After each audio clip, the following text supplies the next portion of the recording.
Bismillahirrahmanirrahim. Assalamu alaikum. Welcome to my YouTube channel Science for Everyone.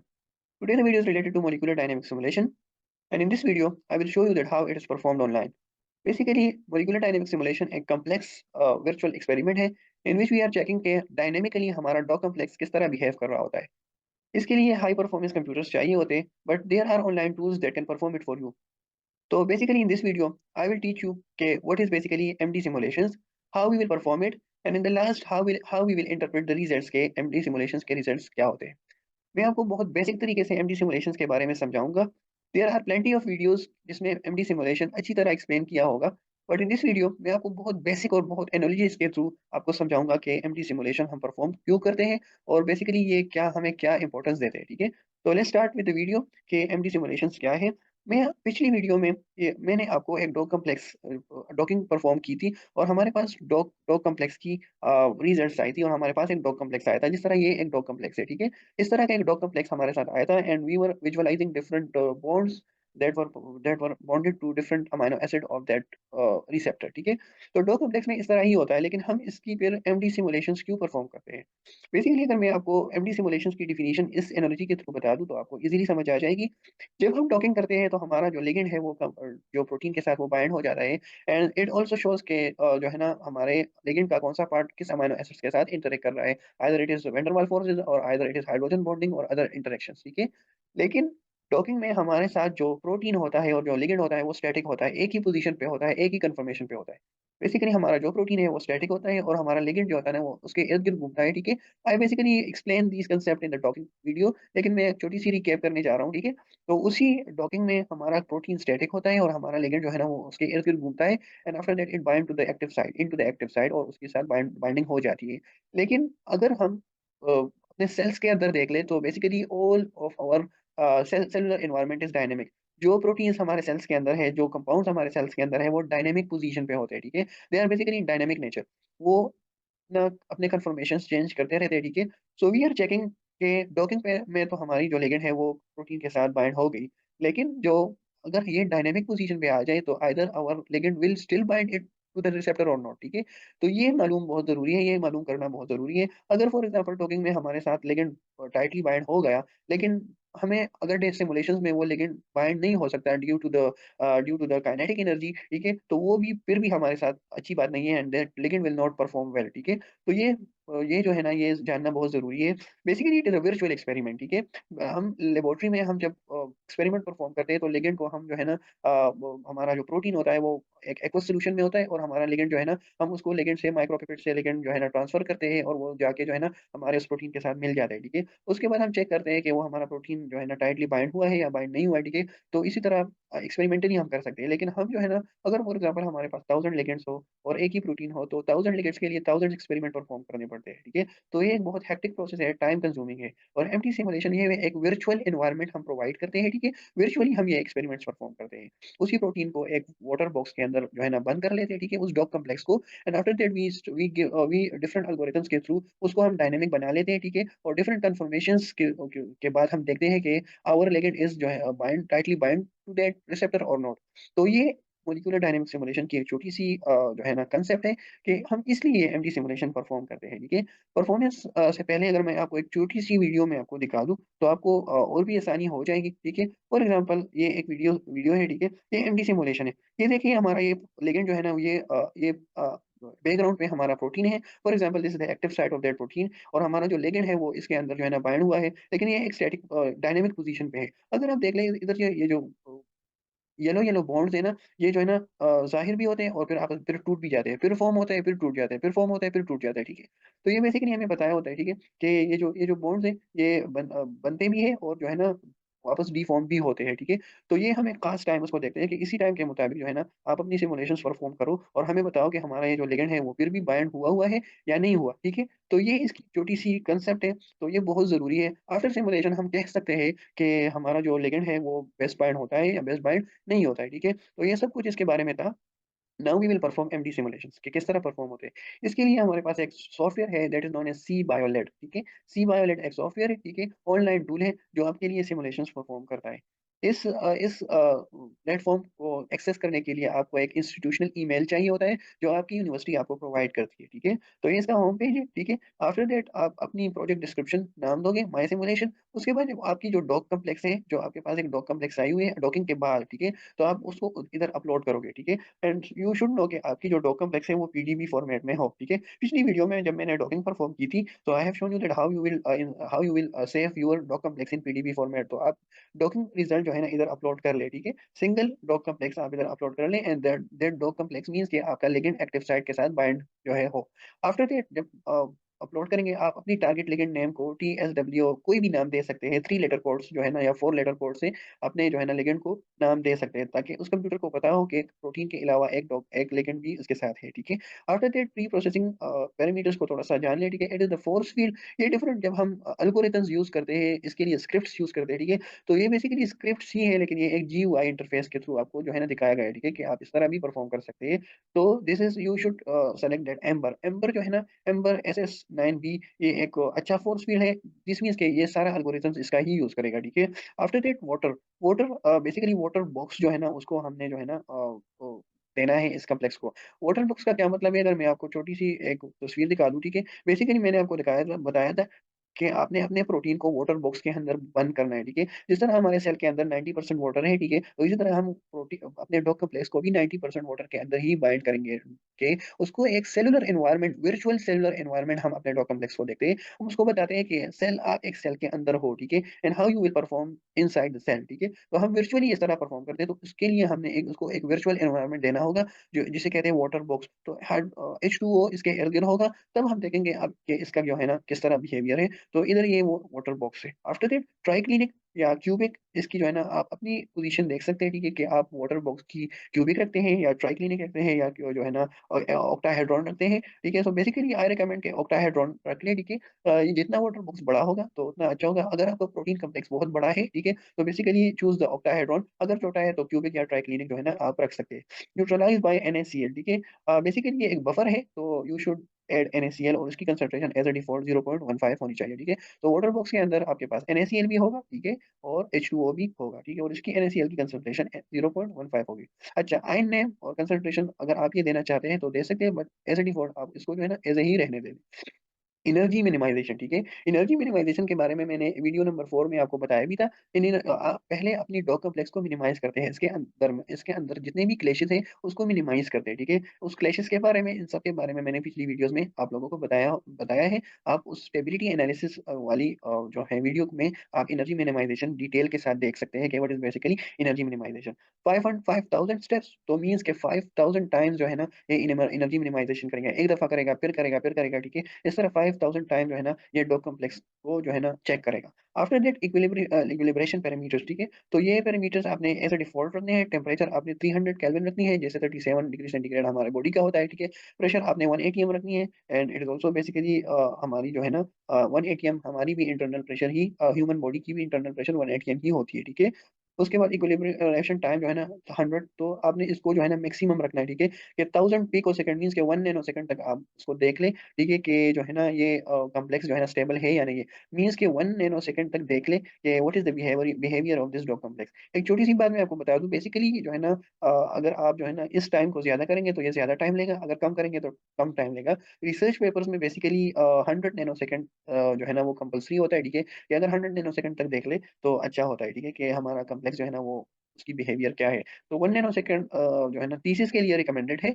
और जो है ना फिर जब दूसरी सॉफ्टवेयर्स आप यूज़ करेंगे तो उसके लिए जब उधर 100 नैनोसेकंड का ऑप्शन हो तो आप 100 नैनोसेकंड को भी सेलेक्ट कर सकते हैं, ठीक है? इंटीग्रेटर मीन्स के सिमुलेशन टाइम जो है ना लीपफ्रॉग रखेंगे एंड सिमुलेशन टाइम आप 500 तक रख लें, ठीक है? नंबर ऑफ फ्रेम्स सेव, ठीक है? तो 5000 फ्रेम्स आप जो है ना रख लें। फ्रेम्स मीन्स के इसकी पिक्चर्स जो होते हैं ना, आप जो है ना डिफरेंट पिक्चर्स के थ्रू इसको देख लें, ठीक है? इसको बेसिकली कन्फर्मेशंस ही इसको कहते हैं, ठीक है? अब ये सारा स्टेप हो गया। अब इसकी सिमुलेशन रिजल्ट एनालिसिस है कि ये रिजल्ट्स आपके साथ जनरेट होंगे। एंड आफ्टर दैट आप इसको जो है ना फ्री सेव ट्रायल और आप जो है ना इधर फ्री 7 डेज़ ट्रायल पे क्लिक करके आपकी जो है ना ये अपलोड हो जाएगी। बेसिकली मैं आपको बता दूँ कि ये सिर्फ़ 7 ट्रायल्स ही देता है, ठीक है? तो अगर आप अपनी सिमुलेशंस परफ़ॉर्म करते हैं तो बहुत तरीके के साथ परफ़ॉर्म करें, इनपुट में कोई गलती ना करें, क्योंकि ये सिर्फ़ 7 टाइम्स आपको जो है ना अलाउ करता है, उसके बाद ये आपकी जो है ना आप उसको इसको पेमेंट देनी होगी आपने, ठीक है? तो अगर आपकी 7 डॉग कॉम्प्लेक्स है और आपको स आपके लिए सिमुलेशंस करना जो है ना मुश्किल है, तो आप इसमें कर सकते हैं, ठीक है? और आप अपने जो है ना अपने टाइम को जो है ना कम कर सकते हैं। आफ्टर दैट ये तकरीबन 5 टू 6 आवर्स में आपको ईमेल कर देगा या इसी प्लेटफ़ॉर्म पे आपको जो है ना आपको रिज़ल्ट्स भेज देगा, ठीक है? इसकी रिज़ल्ट्स इस तरह ही आती है, ठीक है? जिस तरह इधर है, आप इसको व्यू रिज़ल्ट कर सकते हैं, ठीक है? जब ये कंप्लीट हो जाए तो आप इसको व्यू रिज़ल्ट करके इसको डाउनलोड कर सकते हैं, ठीक है? अगर मैं आपको क्लिक करूँ तो ये इसकी रिज़ल्ट्स है। ओके, ये मैंने बहुत पहले किया था, ठीक है? तो इसकी जो है ना अब एग्ज़ीक्यूशन प्रोसेस में है और कुछ जो मसला है, लेकिन ये मैंने बहुत पहले परफ़ॉर्म किया था, तो इसलिए इसकी रिज़ल्ट्स मैं आपको दिखा सकता हूँ, ठीक है? ये इसकी रिज़ल्ट्स हैं, इसकी जो है ना, ये इस तरह के रिज़ल्ट्स देते हैं। ब्लैक एंड व्हाइट फ़ॉर्म में ये रिज़ल्ट्स होते हैं। मैं अब आपको पेपर के थ्रू समझाऊँगा कि आरएमएसडी क्या है, आरएमएसएफ क्या है, ठीक है? और जो है ना, ये हाइड्रोजन बॉन्ड्स क्या है, ठीक है? डिफरेंट रिज़ल्ट्स, सिमुलेशन रिज़ल्ट्स मैं आपको बताऊँगा, ठीक है? ये इस पेपर से ही मैं आपको एक्सप्लेन करूँगा कि इसका क्या मतलब है, ठीक है? तो अगर सबसे पहले हम इस पे आ जाएँ आरएमएसडी, ठीक है? तो आरएमएसडी क्या है? RMSD means that root mean square deviation, ठीक है? RMSF means root mean square fluctuation, ठीक है? ROG means radius of gyration and this means hydrogen bonds, ठीक है? तो अगर एक चीज़ को मैं एक्सप्लेन करूँ, अगर इ इधर तो 3 डॉट कॉम्प्लेक्सेस हैं, ग्रीन, रेड और जो है ब्लैक, ठीक है? लेकिन अगर मैं एक ही डॉट कॉम्प्लेक्स को एक्सप्लेन करूँ, तो फॉर एग्ज़ाम्पल जब मैं एक एनालॉजी आपको देता हूँ, ठीक है? फॉर एग्ज़ाम्पल हमारे पास एक बिल्डिंग है, ठीक है? और जब हम बिल्डिंग बनाते हैं, ठीक है? तो उसका एक ब्लूप्रिंट होता है, ठीक है? तो जब हम बिल्डिंग बना लेते हैं, ठीक है, तो उसको जो है ना जब हम ब्लूप्रिंट के साथ कंपेयर करते हैं, तो हम उधर देख सकते हैं, ठीक है, कि हमारी जो रियल बिल्डिंग है वो ब्लूप्रिंट से कितना डेविएट हुआ है, ठीक है? तो इसमें ब्लूप्रिंट में और हमारे रियल बिल्डिंग में कितना फ़र्क आया है, तो ये भी इसी तरह ही होता है, ठीक है? अब ये फॉर एग्ज़ाम्पल ये ग्रीन कलर हमारा जो है ना एक डॉग कॉम्प्लेक्स है जिसकी हमने सिमुलेशंस की है, ठीक है? So it is compared with a reference, ठीक है? और उसका रेफरेंस जो है ना वो एक जो है वो एक स्टेबल कन्फर्मेशन वाला एक डॉग कॉम्प्लेक्स होगा, ठीक है? तो जब उसके साथ इसको कंपेयर किया, ठीक है, तो वो इससे बहुत कम डेविएट हो रहा है, ठीक है? बेसिकली इधर जो है ना जब ये शुरू हो जाता है, ठीक है? और सो फॉर एग्ज़ाम्पल उधर तो हमने 1 नैनो सेकंड कह दिया था, इधर 100 नैनो सेकंड है, ठीक है? तो अब ये जब अब इस ब्लूप्रिंट के साथ इसको कंपेयर कर रहा होता है, लेकिन उस ब्लूप्रिंट की जो है ना ग्राफ हमें नज़र नहीं आती। तो इसकी जब बस बेसिकली हम कहते हैं कि उस ब्लूप्रिंट की ग्राफ्स जो है ना बिल्कुल सीधी है, ठीक है? फॉर एग्ज़ाम्पल हम इसको कहते हैं ना कि वो तकरीबन इस तरह सीधी है, ठीक है? आफ्टर दैट ये जब हम देखें ना या फॉर एग्ज़ाम्पल इस तरह करेंगे, ठीक है? तो आपको ज़्यादा समझ आ जाएगा, ठीक है? तो अब ये उसी के ऊपर इस तरह होता है, वो थोड़ी-सी डेविएशन करता है, ठीक है? फिर वापस जो है ना स्ट्रेट हो जाता है, फिर थोड़ी-थोड़ी डेविएशन करता है, फिर स्ट्रेट हो जाता है। तो दिस मीन्स कि हमारा डॉग कॉम्प्लेक्स जो है ना वो एंटायरली स्टेबल है। स्टेबल इन द सेंस कि वो डेविएशन ज़्यादा परफ़ॉर्म नहीं कर रहा। इधर थोड़ी-सी डेविएशन है, लेकिन उसके बाद फिर ये स्टेबल हो गया, ठीक है? तो अगर ज़्यादा डेविएशन हो तो मीन्स कि हमारा जो डॉग कॉम्प्लेक्स है वो अनस्टेबिलिटी के तरफ जा रहा है। लेकिन अगर ये ग्राफ जो है ना ये इस तरह ज़्यादातर इसकी जो है ना लाइन सीधी हो तो मीन्स कि ये जो है ना मूवमेंट तो कर रहा है, लेकिन एक स्टेबल तरीके के साथ जो है ना कन्फर्मेशंस चेंज कर रहा है, ठीक है? ये ये कंपाउंड जो है डॉग कॉम्प्लेक्स जो है ना वो ब्रेक नहीं हो रहा, वो स्टेबल तरीके के साथ अपने लिगेंड के साथ जो है ना स्टेबल कन्फर्मेशन बनाया हुआ है, ठीक है? और वो स्टेबल तरीके के साथ चल रहा है, ठीक है? सो बेसिकली ये एक होलिस्टिक व्यू देता है डॉग कॉम्प्लेक्स का कि ये आया वो स्टेबल है या स्टेबल नहीं है, ठीक है? So root means square deviation, इधर डी का मतलब डेविएशन है कि ये कितना डेविएट कर रहा है, ठीक है? इसके पीछे काफ़ी कॉम्प्लेक्स इक्वेशंस होते हैं, ठीक है? उसको देख के जो है ना हर ये डॉग कॉम्प्लेक्स परफॉर्मेंस कर रहा होता है, ठीक है? उसपे मैं नहीं चाहता, ठीक है? आने वाली वीडियोज़ में मैं एक-एक चीज़ को बहुत डिटेल के साथ फिर आप लोगों के सामने एक्सप्लेन कर लूँगा। उसके बाद अगर हम रेड वाले को देख लें, ये भी एक अलग सा डॉग कॉम्प्लेक्स है और ये ब्लैक वाला ये भी अलग डॉग कॉम्प्लेक्स है। अब इस ब्लैक को देखें, इधर इसकी डेविएशन हुई है ज़्यादा, लेकिन डायरेक्टली फिर वो जो है ना स्टेबल हुआ है, ठीक है? तो आपने देखना होगा ना बहुत ज़्यादा इस तरह हो और इस तरह चेंज हो रहा हो, ठीक है? तो फिर डॉग कॉम्प्लेक्स में मसला है, हालाँकि तीनों डॉग कॉम्प्लेक्स जो है ना वो स्टेबल है, ठीक है? तो आपने अपने पेपर में या अपने थीसिस में इस लाइन को ही एक्सप्लेन करना है। सेकंडली अगर हम RMS root mean square fluctuation को देख लें, तो फ्लक्चुएशन मीन्स कि इधर तो पूरे कॉम्प्लेक्स की एक ही 10 नैनो सेकंड, 20 नैनो सेकंड की पूरी कॉम्प्लेक्स को देख रहे हैं। अब इधर जो है ना उस कॉम्प्लेक्स के एक-एक अमाइनो एसिड को देख रहे हैं। इस तरह अगर मैं फिर वो बात कर लूँ, तो उस ब्लूप्रिंट के साथ उस पूरी बिल्डिंग को कंपेयर कर रहे हैं, ठीक है? लेकिन इधर उस बिल्डिंग के एक-एक पार्ट को कंपेयर कर रहे हैं ब्लूप्रिंट के साथ, ठीक है? कि वो कितना डेविएट कर रहा है। फॉर एग्ज़ाम्पल एक रूम बना है, तो एक रूम फॉर एग्ज़ाम्पल ब्लूप्रिंट में जो है ना वो 10 सेंटीमीटर बना हो, तो इधर तो 12 सेंटीमीटर है, तो मीन्स कि कितनी डेविएशन हो रही है, पर रेसिड्यू कितनी डेविएशन हो रही है, ठीक है? तो ये जो है ना इधर इसकी अगर पर रेज़िड्यूज़ की बात करें तो जो है ना डेविएशन फिर भी ठीक है। ये फॉर एग्ज़ाम्पल ये ग्रीन कलर को देख लें, ठीक है? तो एक-एक रेज़िड्यूज़ जो है ना वो तो जो है ना मूवमेंट करेंगे, लेकिन ये ऑन स्ट्रॉन्ग है, ये बहुत कम है, ठीक है? तो अगर ये डेविएट कर भी रहा है लेकिन ये फिर भी स्टेबल हो रहा है, ठीक है? तो एक छोटी-सी मिकदार पे जो है ना वो डेविएट कर रहा है। अगर इसकी एवरेज हम ले लें तो अगर एवरेज के बाद ये बहुत कम आ जाएगा, ठीक है? इस तरह तो पर अमाइनो एसिड इधर इसमें इस तरह के अमाइनो एसिड भी होंगे जो लिगैंड के साथ जो है ना इंटरेक्शन कर रहे हैं, ठीक है? तो जब इंटरेक्शन कर रहे हैं, ठीक है, तो वो डेविएट होंगे, ठीक है, अपनी पोज़ीशन के साथ। तो इसका मतलब इधर जितनी भी ज़्यादा डेविएशन होगी ना, उतना अच्छा है। मीन्स कि वो जो है ना, वो amino acid they are willing कि हम अपने लिगैंड के साथ जो है ना इंटरेक्शन कर लें, ठीक है। अगर ये बहुत ज़्यादा स्टेबल होते, ठीक है, तो वो लिगैंड के साथ इंटरेक्शन ही ना करते, ठीक है। तो ये बात ज़हन में याद रखिए। अगर अब इसको देखिए रेडियस ऑफ गायरेशन, इसकी इतनी ज़रूरत नहीं होती, ठीक है, लेकिन ये जितना बड़ा होगा मीन्स कि वो हमारा कॉम्प्लेक्स इतना डाइवर्स होगा। इसमें असल में बेसिकली अब ये जो अमाइनो एसिड है वो सेंटर ऑफ ग्रेविटी से कितना जो है ना डेविएट हो रहे होते हैं, ठीक है? तो बेसिकली ये ज़्यादातर एमडी सिमुलेशन के रिजल्ट्स में नहीं होते, लेकिन इधर जो है ना इसको इंटरप्रेट किया है तो मीन्स कि ये जो ग्रीन कलर वाला है ना, इसकी centre of gravity for example ये है, ठीक है? और इसके amino acid centre of gravity से इतना-इतना हो रहे हैं। ये सिर्फ बता रहा है कि हमारा मॉलिक्यूल कितना डाइवर्स है। समझ गए? ये जो है ना ये सबसे इम्पोर्टेंट है। जो वीडियो मैंने आपको बताया दिखाई थी ना, उसमें जो है ना हाइड्रोजन बॉन्ड्स बन रहे हैं, टूट रहे हैं, ठीक है? ये जो येलो येलो कलर का था, इसमें हमें बता रहे हैं फॉर एग्जांपल हमारे डॉग कॉम्प्लेक्स में अगर मैं आपको दिखा दूँ, तो फॉर एग्जांपल इधर जो है ना ये जो red colour for example red colour के जो है ना हाइड्रोजन बॉन्ड्स है, ठीक है? अब अगर इसमें डॉकिंग में हमें बताया कि इस अमीनो एसिड और इस अमीनो एसिड के साथ जो है ना हाइड्रोजन बॉन्ड बन रही है, ठीक है? तो सिमुलेशन में हम देखते हैं ना कि अब ये हाइड्रोजन बॉन्ड्स तो है, लेकिन वो जो है ना स्टेबल पोज़ीशन पे जो है ना वो बने रहते हैं या टूट जाते हैं। तो ये बेसिकली वही है। अगर मैं आपको बता दूँ इस वाले को, इस ग्रीन वाले को, तो इस ग्रीन वाले में एक हाइड्रोजन बॉन्ड जो है ना, वो आखिर तक ही बना रहता है, ठीक है? इधर-इधर थोड़ी देर के लिए टूट जाता है, लेकिन फिर बन जाता है, ठीक है? तो ये अ, जो ग्रीन कॉम्प्लेक्स में ये अमीनो एसिड जो पूरी तरह कलर हुआ है, तो मीन्स कि ये हाइड्रोजन बॉन्ड जो है ना, वो बना हुआ है, आखिर तक बना हुआ है। अगर इस वीडियो में मैं आपको फिर ब दिखा दूँ, तो अगर आप इस हाइड्रोजन बॉन्ड को देख लें, ये वाला हाइड्रोजन बॉन्ड अगर आप देखें, ये वाला, ठीक है? तो ये आखिर तक तकरीबन बना हुआ है, ठीक है? वो नहीं टूट रहा। हालाँकि ये जो हाइड्रोजन बॉन्ड्स हैं वो टूट रहे हैं फिर बन रहे हैं, टूट रहे हैं फिर बन रहे हैं, ठीक है? तो ये इसी को ही एक्सप्लेन कर रहे हैं, ठीक है? इस तरह भी हो सकता है कि हमारे जो है ना डॉकिंग के रिज़ल्ट में हाइड्रोजन बॉन्ड बनी हो, लेकिन सिमुलेशन में जो है ना वो बिल्कुल नज़र ही ना आए, ठीक है? मीन्स कि वो जैसे ही उसको डायनामिक नेचर मिल जाता है, ठीक है? वो टूट जाता है और वो फिर नहीं बन सकता। तो ये हमें बता रहा है कि सिमुलेशन के जब हम सिमुलेशंस करते हैं तो डायनामिकली हाइड्रोजन बॉन्ड्स की और जो है ना electrostatic van der Waals forces interaction की क्या पोजीशंस है, ठीक है? लेकिन इधर सिर्फ हाइड्रोजन की बात कर रहे हैं, ठीक है? अब अगर इस बॉन्ड को देख लें, ठीक है? इसी कॉम्प्लेक्स में ये बॉन्ड इधर बन रहा है, ठीक है? फिर टूट जाता है, फिर बन जाता है, फिर टूट जाता है, ठीक है? और इधर फिर आखिर में टूट जाता है, ठीक है? तो ये हमें बता रहा है, ठीक है? तो इधर जितना ज़्यादा हाइड्रोजन बॉन्ड बने होते हैं, उतना अच्छा होता है। अगर हाइड्रोजन बॉन्ड इधर आपको नज़र नहीं आ रहे हैं, तो फिर आप जो है ना अपने डॉकिंग पे जो है ना फिर जो है ना कंसंट्रेट कर लें कि ये क्या हो गया है, ठीक है? तो इसकी रिज़ॉल्व करने की डिफरेंट तरीके फिर होते हैं, ठीक है? आप अपने लिगैंड को चेंज करें, अपने जो है ना डिफरेंट स्टेप्स आप ले सकते हैं, लेकिन सिर्फ इधर आप इसको इधर समझ लें, ठीक है? ये वही रिज़ल्ट है। उसके बाद जो है ना ये वाली में आपको जो है ना ये बहुत ज़रूरी टेबल है, ठीक है? इसको समझ लें, फिर जो है ना सिमुलेशंस का जो है ना सारा कांसेप्ट फिर खत्म हो जाएगा, ठीक है? इसमें भी ये बहुत ज़्यादा ज़रूरी है। इस ये जो है ना change in binding energy, electrostatic, ठीक है? मैं सिंपली आपको समझा दूँ ना कि ये जितना नेगेटिव में होंगे उतना अच्छा होगा, ठीक है? और जितना पॉज़िटिव में होंगे उतना अच्छा नहीं होगा, ठीक है? अब इसकी बात करते हैं, ठीक है? बाइंडिंग एनर्जी, ठीक है? अगर हम इसकी बात करें ना टोटल बाइंडिंग एनर्जी इसको मैं लास्ट में एक्सप्लेन करूँगा। इससे शुरू करते हैं। Electrostatic interaction mean the interaction between the positive and negative charges, ठीक है? हमारे पास अमीनो एसिड होंगे जिसमें नेगेटिव चार्ज होगा, ऐसे अमीनो एसिड होंगे जिसमें पॉजिटिव चार्ज होगा, ठीक है? तो वो आपस में इंटरैक्शन करेंगे। तो ये जितनी ये नेगेटिव होगी तो उतनी अच्छा होगी, ठीक है? मीन्स के वो इफेक्टिवली बाइंडिंग कर रहे होते हैं और जो है ना एक्सोथर्मिक रिएक्शन होता है, ठीक है? So you all know that जितना रिएक्शन स्पॉन्टेनियस होगा उतना वो एक्सोथर्मिक होगा, ठीक है? तो जितना ये माइनस में होगा उतना अच्छा होगा। वैन डर वाल इंटरैक्शन देखिए ना ये भी माइनस में है, -30 में है तो ये बहुत अच्छा है, ठीक है?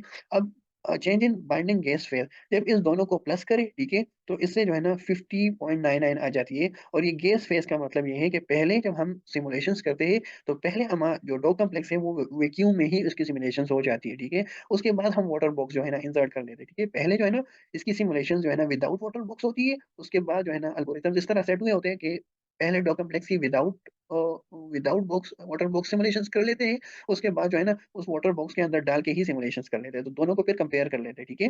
तो जब इसको हमने सिमुलेट कर लिया तो जो है ना इलेक्ट्रोस्टैटिक पर वैन डेर वाल्स फोर्सेस उसकी प्लस कर ली हमने, तो इससे 50.99 आ गई, ठीक है। उसके बाद हमने जो है ना इसे वाटर बॉक्स में डाल दिया, ठीक है। हम इसको देख लेते हैं, ठीक है। ये पॉजिटिव और नेगेटिव का है, इसको छोड़ दो, ये इसकी सम है, ठीक है। इसको देख लेते हैं। फिर हमने इसको वाटर बॉक्स में डाल दिया, ठीक है। जब उसको वाटर बॉक्स में डाल दिया, सो दिस प्लस 26.83 मीन्स, ठीक है, ये इतनी एनर्जी इसमें कंज्यूम हो गई, मीन्स के वो जो वाटर कॉम्प्लेक्स आ गया, तो वाटर मॉलिक्यूल्स की वजह से इस एनर्जीज में कमी आ गई, मीन्स तो अगर ये जितना बड़ा होगा तो उतना जो है ना अच्छा नहीं होगा, ठीक है। लेकिन ये फिर भी जो है ना कम है, इतना ज़्यादा नहीं है।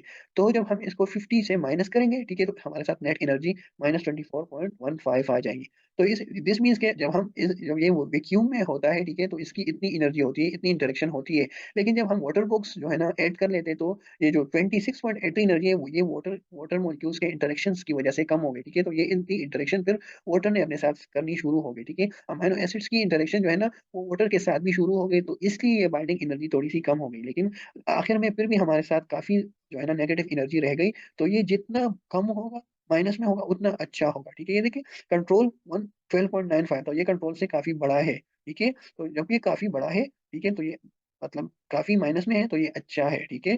तो इसका इसका मतलब है ना कि लिगैंड और प्रोटीन के दरमियान, रिसेप्टर के दरमियान जो है ना इंटरेक्शन काफ़ी स्टेबल है और काफ़ी जो है ना इफेक्टिव है, ठीक है। तो ये सारा एमडी सिमुलेशंस के बारे में था, ठीक है। ये इसके ब्लैक एंड व्हाइट रिजल्ट्स है, ये इसके हाइड्रोजन बॉन्ड्स है, ठीक है। लेकिन मैंने आपको जो है ना उसके थ्रू समझा दिया, ठीक है, कलरफुल तरीके के साथ समझा दिया, ठीक है। तो ये सारा एमडी सिमुलेशंस के बारे में था। ये एक ब्रीफ ओवरव्यू था, ठीक है, एमडी सिमुलेशंस के बारे में कि आप ये इसको ऑनलाइन परफॉर्म कर सकते हैं। हालाँकि ये जो एल्गोरिथम्स और स्क्रिप्ट्स के थ्रू परफॉर्म होता है, वो ज़्यादा इफेक्टिव होता है। आप अपने तरीके के साथ जो है ना रिजल्ट्स को जो है ना चेंज कर सकते हैं, इनपुट को चेंज कर सकते हैं। हालाँकि इस वाले सॉफ्टवेयर में जो डिफ़ॉल्ट होंगे, वही आपको देने होंगे, ठीक है। फॉर एग्ज़ाम्पल हमें चाहिए कि हम 100 नैनोसेकंड तक चला दें, लेकिन इधर सिर्फ 1 नैनोसेकंड की लिमिट है, लेकिन फिर भी आपकी थीसिस का काम हो सकता है, ठीक है। तो ये सारा कुछ ये लास्ट वीडियो के बारे में था, ठीक है। ये सीरीज़ इधर खत्म हो गई, ठीक है। अगर आप कंप्लीट सेट सीखना चाहते हैं, स्किल सेट, तो आप वीडियो फर्स्ट नंबर वीडियो से स्टार्ट करें और आखिर तक जाए, ठीक है। तो आपको एक पूरी स्किल सेट समझ में आ जाएगी और अपने जो है ना अपना रिसर्च आप परफॉर्म कर सकेंगे, ठीक है। So this was all about today videos, hope you understand it. अगर आपको समझ आ गई है, तो आप इसको लाइक करें, ठीक है, चैनल को सब्सक्राइब करें और इंशाल्लाह आने वाली सीरीज़ जब मैं स्टार्ट करूँगा, तो उसके लिए आप जो है ना आपको नोटिफ़िकेशन आएगी इंशाल्लाह। Thank you very much, God bless you.